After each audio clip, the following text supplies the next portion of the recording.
کہ وہ آپ نے کوئی اپنا یوٹیوب پہ بتایا تھا کہ پاکستان کی تاریخ کا سب سے بڑا سکینڈل جو ہے وہ اب کے انڈر دی کارپٹ جانے کے لیے تیار ہے. آئی پی پیز کی رپورٹ کے حوالے سے بات کر رہا ہوں, لیکن پہلے ذرا معاشی وینٹیلیٹر. جی ضمیر صاحب, آفتاب چودھری صاحب نے ایک بڑی اچھی بات کی ہے. انہوں نے لفظ استعمال کیا ہے ڈیمانڈ کا. دیکھیے جب تک ڈیمانڈ نہیں ہوگی, چاہے وہ ڈومیسٹک ڈیمانڈ ملک کے اندر کی ڈیمانڈ کی بات کر لیں یا ملک کے باہر ڈیمانڈ کی بات کر لیں, آپ دکانیں کھول لیں, آپ ملیں چلا لیں, اگر ڈیمانڈ نہیں ہے تو دکان کے پاس کوئی خریدنے والا نہیں آئے گا. دیکھیے اس وقت آپ کی اور میری جیب میں پیسہ ختم ہو گیا ہے. اگر پیسہ ختم ہو گیا ہے تو میں دکان پہ کیسے جاؤں گا کوئی چیز خریدنے کے لیے؟ تو پہلی بات تو یہ ہے کہ ڈیمانڈ کریشن, اور اس وقت صرف ایک ہی اینٹی ایسی ہے جو ڈیمانڈ کریٹ کر سکتی ہے, اور وہ ہے حکومت پاکستان اسٹیٹ بینک کے ساتھ مل کے. کیونکہ جو نوٹ چھاپنے کی مشین ہے جس کو منی کریشن ہم کہتے ہیں اکنامکس میں, وہ وفاقی حکومت کے پاس نہیں ہے, وہ اسٹیٹ بینک کے پاس ہے. تو یہ آفتاب چودھری صاحب نے بالکل ٹھیک بات کی, جب تک ڈیمانڈ کریٹ نہیں کی جائے گی, اور ڈیمانڈ اس وقت تک کریٹ ہوگی جب حکومت ماسو سپینڈنگ کرے گی بے تحاشا. اس وقت حکومت کو یہ نہیں سوچنا کہ ہمارا بجٹری خسارہ کیا ہوگا. بینک آف انگلینڈ نے یہ کہہ دیا کہ ہماری جب دوسری جنگ عظیم میں ہمارا بجٹری خسارہ 20% پہ چلا گیا تھا, اب یہ بھی جنگ ہے تو آپ نے یہ نہیں سوچنا کہ بجٹری خسارہ کیا ہوگا. آپ بجٹری خسارے کو بھول جائیں اور ماسو سپینڈنگ کریں جو ڈیمانڈ کریٹ کرے گا, اس کے علاوہ کوئی چارہ نہیں ہے. پھر انٹرسٹ ریٹ والی بات بالکل ٹھیک ہے, انٹرسٹ ریٹ کو آپ کو اتنا نیچے لانا پڑے گا. اگر 1% انٹرسٹ ریٹ گرتا ہے تو حکومت کا تقریباً 250 ارب روپیہ بچتا ہے, اور پرائیویٹ سیکٹر کا تقریباً 70 ارب روپیہ بچ جاتا ہے سالانہ صرف اور صرف سود کی مد میں. تو دونوں کو فائدہ ہوگا بے تحاشا. اب وہ آ جائے جو ہماری تاریخ کا سب سے بڑا سکینڈل تھا.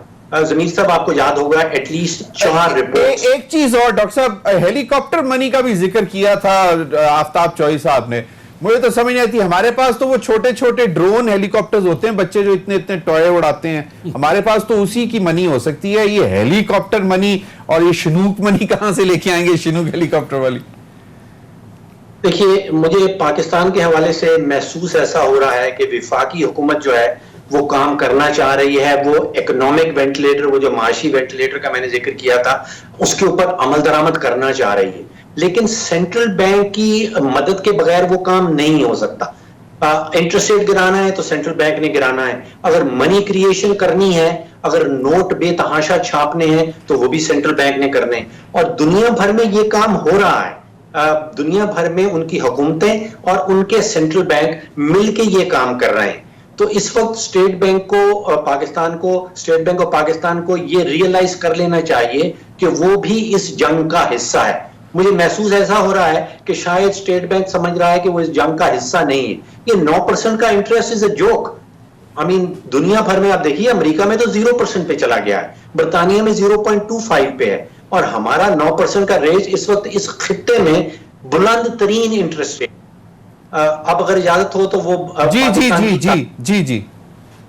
جی پاکستان کی تاریخ کا میں سمجھتا ہوں جو سب سے بڑا سکینڈل تھا, وہ رپورٹ نے خود بتایا کہ 5,823 ارب روپیہ, مجھے آپ اندازہ کریں 5,823 ارب روپے کا ٹیکہ لگ چکا ہے. اور یہ حکومت کی اپنی بنائی ہوئی کمیٹی جو ہے وہ اس کو ڈاکیومنٹ کر چکی ہے, اور بڑی خوبصورت رپورٹ لکھی ہے انہوں نے. لیکن وہ رپورٹ پھر معلوم نہیں کہاں چلی گئی. پہلے تو حکومت نے اس کو پبلک نہیں ہونے دیا, پہلے فیصلہ کیا کہ پبلک کر دیں, پہلا فیصلہ یہ آیا, کل فیصلہ یہ آ گیا کہ اس کو پبلک نہیں کرنا. دیکھیے پبلک تو یہ ہو چکی ہے, یہ آپ کے پاس میرے پاس کتنے لوگوں کے پاس لیک ہو کے پہنچ چکی ہے. اور اتنی خوبصورت, اگر آپ نے یہ آرڈر کی تھی رپورٹ کہ ہمیں بتایا جائے کہ پاکستان میں بجلی جو ہے وہ بلند ترین سب سے مہنگی کیوں ہے خطے میں یا پراپرلی دنیا کے اندر, اس رپورٹ نے بتا دیا ہے کہ مہنگی ترین کیوں ہے. اس رپورٹ نے شناخت کر دیا ان لوگوں کی جن کو فائدہ پہنچا ہے یہ 5,823 ارب کا. اس کے علاوہ آپ کو یاد ہوگا کہ جو چینی کی رپورٹ آئی, پھر اپریل کی 25 تاریخ کا وعدہ کیا گیا, اب وہ اور آگے چلی گئی ہے. گندم کی رپورٹ بھی آگے چلی گئی ہے. اگر آپ کو یاد ہو کہ قرضہ جات کے اوپر ایک کمیٹی بنائی گئی تھی, اس میں حسین اصغر صاحب کو اس کا چیئرمین بنایا گیا تھا. اس کے اوپر کیا کام ہوا. تو یہ 4 رپورٹیں ہیں. اس کا کریڈٹ آپ عمران خان صاحب کی حکومت کو دے دیں کہ انہوں نے آرڈر کیا کہ رپورٹ بنائی جائے. بڑی امپورٹنٹ رپورٹس ہیں. 3 جو میری نظر سے گزری ہیں وہ بہت ہی خوبصورت طریقے کی لکھی گئی ہیں, پوائنٹڈ ہیں, فوکسڈ ہیں, بالکل ریلیونٹ ہیں. چینی کی رپورٹ میں بتایا گیا کہ تقریباً 50 ارب روپے کا سالانہ ٹیکہ لگ رہا ہے. کون ٹیکہ لگا رہا ہے یہ بھی اس میں شناخت کر دی گئی, ان کے نام دے دیے گئے. کس کو ٹیکہ لگ رہا ہے؟ obviously 22 کروڑ پاکستانی ہیں. تو یہاں سوال یہ پیدا ہو رہا ہے کہ کیا وہ کارٹیلز جو پروبیبلی 2 یا 3 درجن کارٹیلز ہیں ان کا مقابلہ ہے 22 کروڑ پاکستانیوں کے ساتھ.